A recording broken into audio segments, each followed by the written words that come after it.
What's going on, everyone? Conservative Video Dipper here. I'm going to give you guys kind of a little sneak peek behind the curtains of how I do some of my videos and what does it take for me to make good videos, and how I think my advice may help you. It may not. Take it as you will, whatever. But how to make your videos not suck, and why do your videos suck?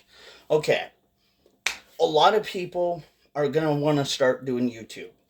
They're going to want to grab a camera and they're going to want to start presenting or talking and whatever, right? Well, when it comes to doing a good video, there's a lot that goes into it. It's not just being a person that presents themselves, a what you would call the talent or the content creator. There's more to that goes into it. So, for instance, you have to, create a good intro, good outro, have good camera presence. You gotta make sure that you are able to interact with the audience, keep the audience entertained. So, it's more about not just, oh, I'm gonna present this, this, and this, and then the audience get to listen to me presenting this, this, and this. No, your audience want to be entertained. They want to connect with you, or they want their attention span to be whatever you're showing, but less than 15 minutes. So that's another big important thing. Keep it 15 minutes or less.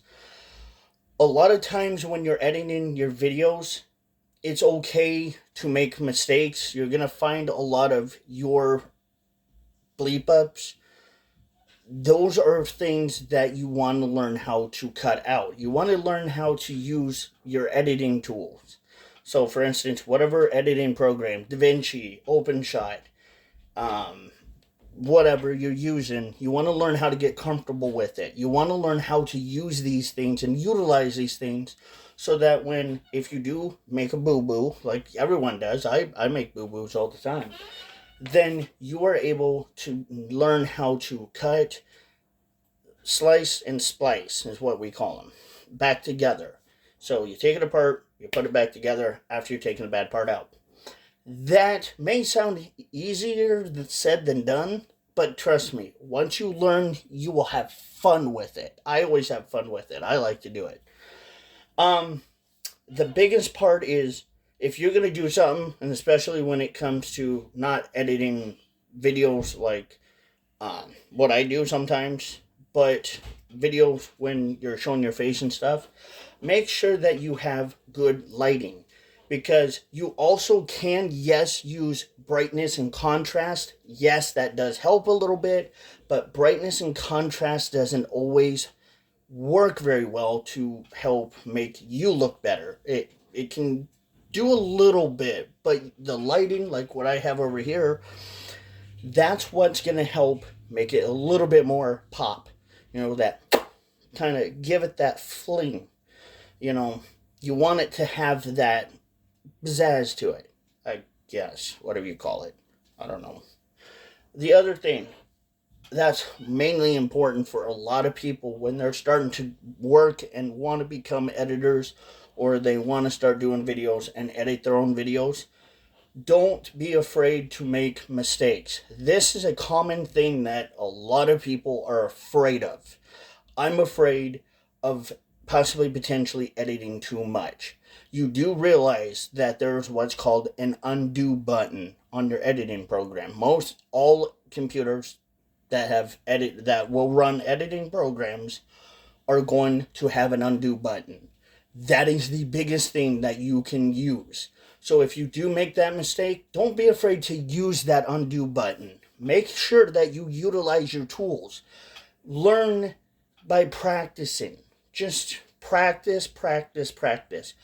The other thing is that for editing, make sure you have a computer that will take the programs that you are going to run. For instance, I use OpenShot, so I have to use Windows 11. So something like that is important.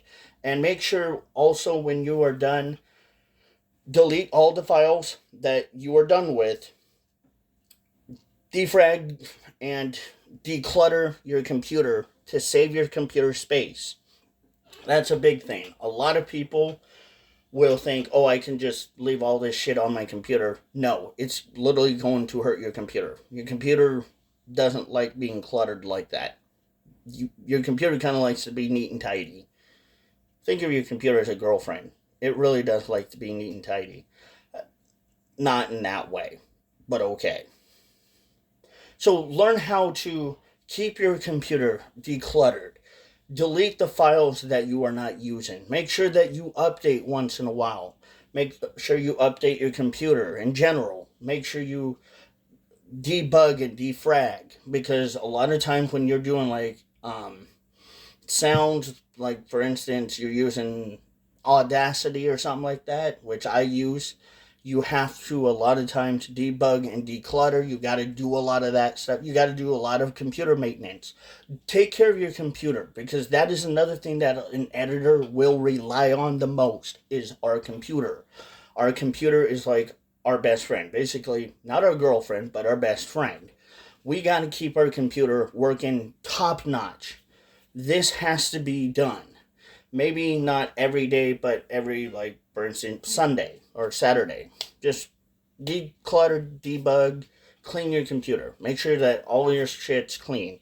You update, you do all of the things you got to do like that. That is the biggest important thing for when you're editing. The other thing, when you're not going to do, this one will not apply to those that are doing like what I'm doing right now, showing my face. But this is going to apply to people like doing the Trump 2.0 type videos. When you are doing videos with pictures, images, and music or background sound effects, Pixabay. Use Pixabay. Not sponsored nor endorsed by Pixabay, but I use Pixabay a lot. I get free music.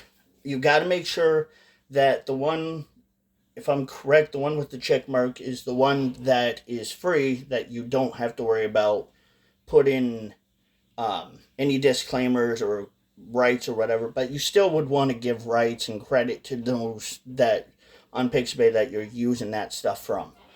But you don't have to worry about YouTube possibly potentially getting you for that, like striking you for that. So there you go. Pixabay, you can come up with a lot of images there. They got a lot of stuff on there. Use it, Pixabay. Definitely one of my favorite things. Or I think Imageverse, something like that. Pixabay and Imageverse, if I'm correct.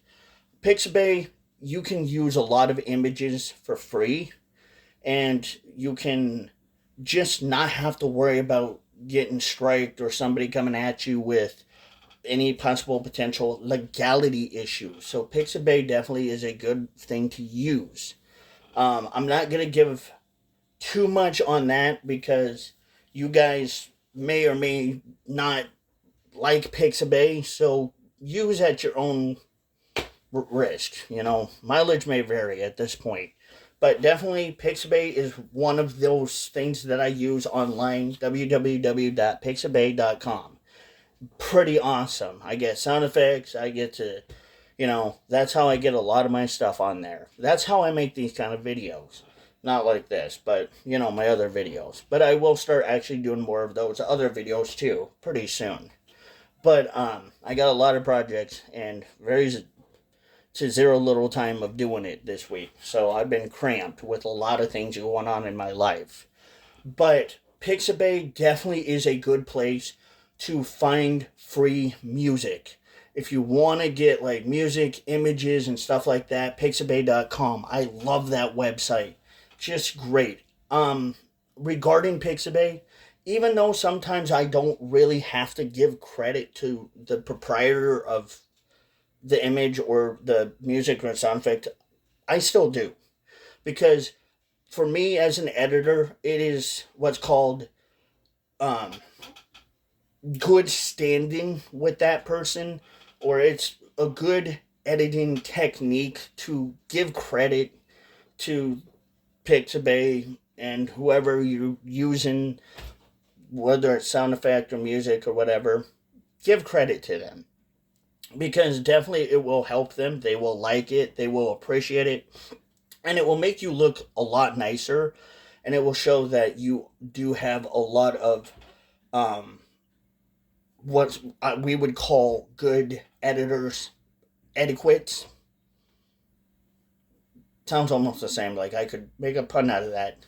We'll just have to uh, figure a pun for that one later. But good editing etiquette 101 is definitely giving credit to where credit is due. The other thing that I really like to use is Audacity. Audacity is for the sound. Definitely use Audacity if you can. Audacity, um, Levelator, things like that. If you're going to use sound, we'll talk about how to do each one. All of these things that I use are what works for me. I'm just using basic, simple techniques. We'll talk about like how do I get to green screen? How do I do green screen?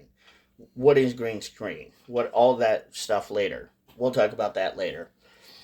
But those kind of little tools right there are what you definitely want to use when it comes to editing, because for me, Levelator, it helps with the sound. You can check where your peak is at, your hertz, how many hertz that sound is running. You could definitely um, do whatever you have to do to either make it where the volume's down a little bit more or amplify the volume and compress. You can do all of these different things. You can record, change your voice. You can do a lot of things with these with Levelator. I love Levelator. Levelator seems to be a really fun um, tool that I've loved and learned to use a lot. I don't use it as much anymore as I used to, which sadly I should start using it a little bit more because I had fun with it. Levelator was one of my funnest things that when I started learning how to edit and using Levelator, I was like, holy shit. Now I see why my volume's a little bit better because I can compress and do all these things. We'll talk about that later too. But I can learn all these things and use all these little tools that Levelator offers to use for my editing.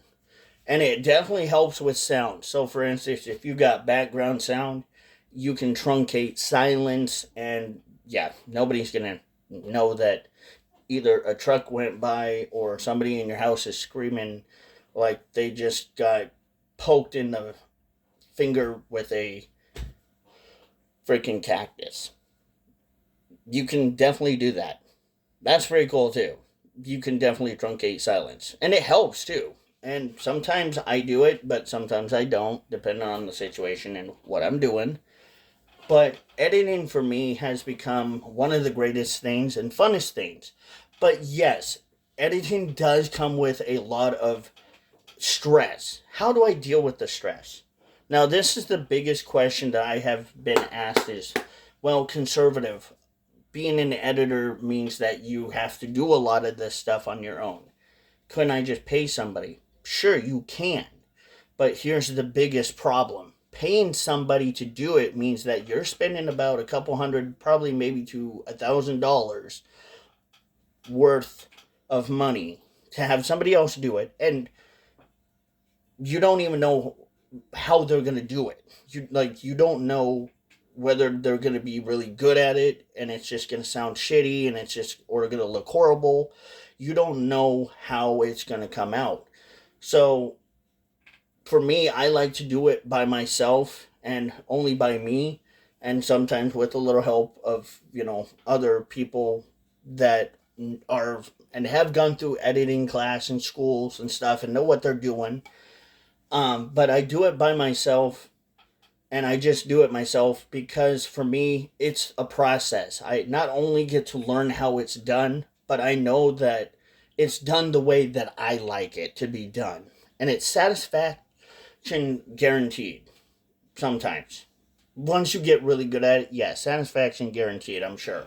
But it's really good because not only, like I said, you get to learn the process yourself, but you get to ensure that your project is done 100% the way that you choose it to be done. and no one else can screw with it. It's just all up to you. You're the big dog. You get to make these calls. So there you go. So that's how I do things and some of the things that I use. I hope you guys enjoyed this video. I will make another video really soon about green screen and other stuff. But comment down below if you guys have ever tried any of the stuff I've talked about or not. And let me know what you guys think down below. And as always, I love you guys. I will see you guys real soon. Toodles.